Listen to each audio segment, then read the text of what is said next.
شیطان اور شیطان کی ساری ذریت تمہیں ہر وقت وہاں سے دیکھتے ہیں اور تم انہیں وہاں سے نہیں دیکھ سکتے۔ انا جعلنا الشیاطین، بے شک ہم نے شیطانوں کو بنایا، اولیاء للذین لا یؤمنون، بے ایمان لوگوں کا دوست۔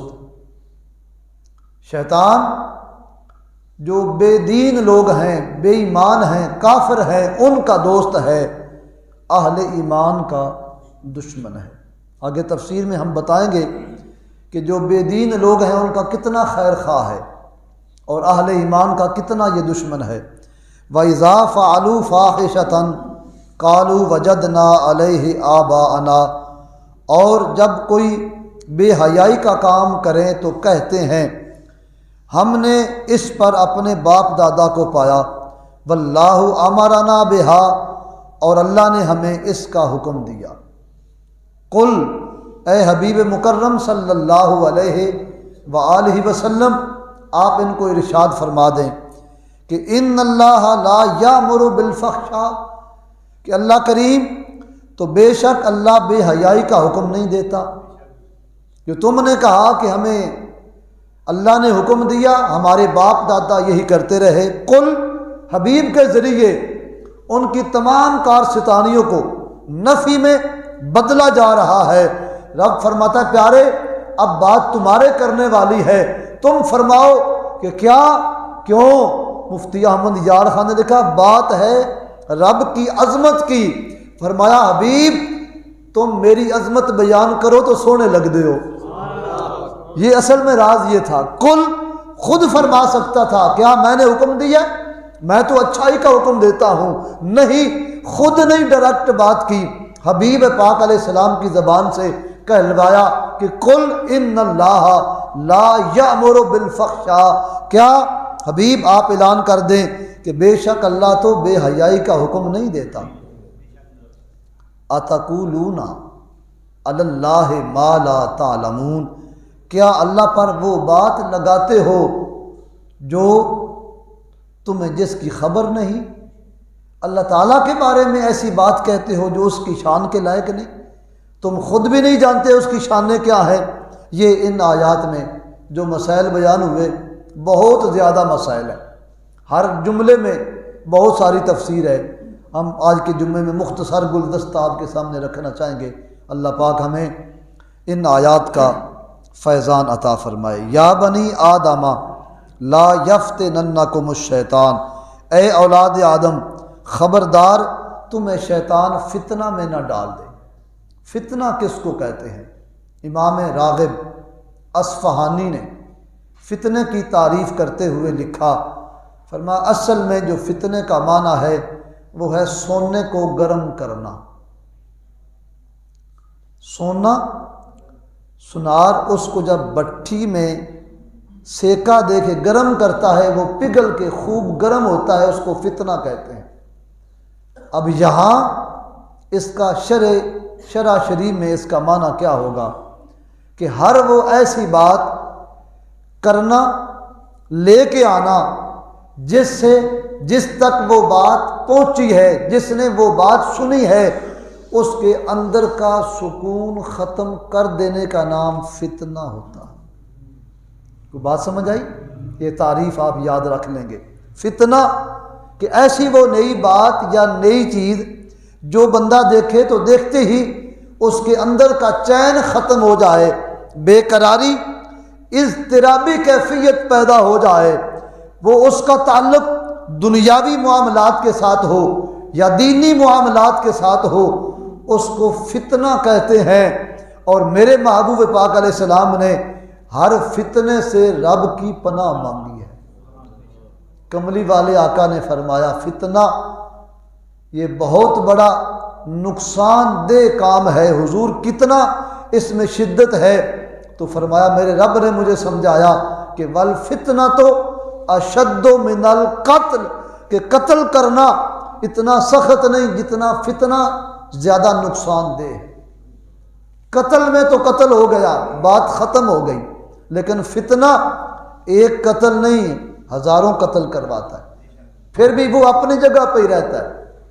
قتل تو ہو گیا تو بات ختم، لیکن فتنہ وہ جہاں بن جائے وہ قتل کروا کے بھی وہاں موجود رہتا ہے۔ تو فرمایا لا یفتننکم الشیطان کما اخرج ابویکم من الجنۃ، کہ جس طرح تمہارے باپ اور اماں حضرت حوا والدین اماں جی اور ابا جی کو جنت سے شیطان نے نکلوایا اور ان کا لباس اتروایا۔ آپ کا ذہن حاضر ہو تو مسئلہ میں کروں، اب جنت سے شیطان کی کیا مجال ہے کہ آدم علیہ السلام کو نکال سکے؟ غور کرو، گہرائی میں جاؤ، کیا اس میں جرت ہے کہ پیارے آدم علیہ السلام کا لباس اتروا سکے؟ یہ کام حقیقت میں تو رب نے فرمائے، رب کے حکم سے آدم علیہ السلام آئے زمین پر، رب فرماتا ہے ہم نے کہا اے پیارے آدم اب تم تشریف لے جاؤ زمین کی طرف، قُلْنَا اهْبِطُوا مِنْهَا جَمِيعًا، چلے جاؤ زمین پر۔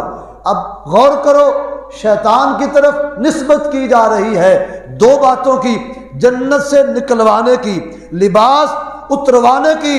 کیا معنی؟ اس کا معنی یہ ہے اگر شیطان کی طرف کسی کام کی نسبت کر لی جائے تو نہ شرک بنتا ہے نہ گناہ بنتا ہے۔ اگر کوئی ایمان والا نسبت اپنے کام کی کملی والے کی طرف کرے تو وہ بھی عین ثواب ہی رہتا ہے۔ ہم کہتے ہیں حضور جنت دیں تجھے، ہیں جی، کئی بندے مروڑے لگ جاندے ہیں حضور جنت دیں، جنت تو رب دیتا ہے۔ اور میں نے کہا تجھے فرق لگ گیا ہے، رب کی بات حضور کی بات ایک ہی ہے، دو ہے ہی نہیں باتیں، بات جب ایک ہے تو پھر فرق تمہیں نکالو نا۔ اب شیطان کے ساتھ فرق نکالو۔ قرآن کہتا ہے نکلوایا جنت سے، اتروایا لباس، اور جب اس کی طرف اس کی نسبت کرنی جائز ہے اور قرآن میں رب خود بیان کرے، معلوم ہوتا ہے کہ بروں کی نسبت اگر اتنی ہے تو اچھوں کی نسبت کتنی کام دہ ہوگی۔ اسی لیے تو ہم ہر موقع پہ کہتے ہیں حضور بھلا کرے، حضور جنت عطا کریں، حضور مہربانی فرمائے، حضور کے صدقے میں جنت مل جائے۔ یہ سارا کام اس برکت سے ہے۔ اگر شیطان کی طرف نسبت کی جائے تو عقیدے میں خرابی نہیں آتی، تو پھر حضور پیارے آقا کی طرف نسبت کی جائے تو عقیدہ مضبوط ہوتا ہے، عقیدے میں نورانیت آتی ہے، عشق و محبت کا غلبہ آتا ہے۔ اور پھر یہ صرف لفظی بات نہیں، صحابہ نے اس جملے پہ عمل کر کے دکھا دیا۔ کئی حدیثیں ہیں، میں ایک ہی حدیث پڑھوں گا۔ حضور پاک ایک صحابی ہیں ربیہ بن کعب اسلمی، نام یاد رکھنا، حضرت ربیہ بن کعب اسلمی، حضور کو وضو کروایا۔ آج پانی مزاج کو ایسا پیارا لگا، فرمایا ربیہ تیرے وضو کرانے کی آج قیمت پڑ گئی ہے، تیرا وضو کرانا تیرے کام آ گیا ہے۔ حضور مہربانی کرم نوازی، فرمایا کچھ مانگ لے، مانگ لے۔ عرض کیا حضور پھر اگر آپ دینے پہ ہی آ گئے ہیں، سرگی ویلے ادھی راتی، تو میں کچھ لینے پہ آ گیا ہوں، تو میں دنیا کی رنگینیاں نہیں مانگتا، ایک ہی تمنا ہے، اسالو کا مرافاتہ کا فی الجنہ، مجھے جنت میں اپنے ساتھ رکھ لینا۔ صرف جنت نہیں مانگی، اگلا کوٹھا منگیا ہے جی، اورلی گل بھی مل جاتی کہ جنت میں داخلہ ہو جائے، پھر بھی بڑی بات۔ ان کو یقین تھا کہ اب جب مانگنا ہے کیا بات ہے، ان کی مانگ بھی بڑی عجیب ہے، دینے والے کی دیت بھی بڑی عجیب ہے، سبحان اللہ۔ حضور پھر مجھے جنت میں اپنا ساتھ، اپنا قرب اپنے ساتھ رکھنا، فرمایا وہ تو دے دیا گیا ہے، کوئی اور مانگ لے۔ حضور پھر بھی مجھے یہی چاہیے۔ اب پتہ چلا کہ صحابہ کرام کا بھی یہ عقیدہ تھا کہ جنت ملے گی تو حضور ہی کے صدقے سے ملے گی۔ تو پتہ چلا اگر شیطان کی طرف سے نسبت کی جائے تو سب مانتے ہیں، کوئی لگتا ہے کوئی بڑا پیار ہے اس کے ساتھ، ہیں جی، ہاں میں کہنا چاہوں مفتی احمد یار خان کی بولی میں، جن کا اس کے ساتھ پیار ہے وہ اس کی کرتے ہیں، جن کا مدینے والے کے ساتھ ہے وہ ان کی کرتے ہیں۔ بات اپنے اپنے نصیب کی ہے. جن کا نصیب ادھر ہو گیا وہ حضور کی باتیں کرتے ہیں، جن کا ادھر ہو گیا وہ اس کی کرتے ہیں. ہر کوئی اپنی پارٹی کا خیر خواہ ہوتا ہے.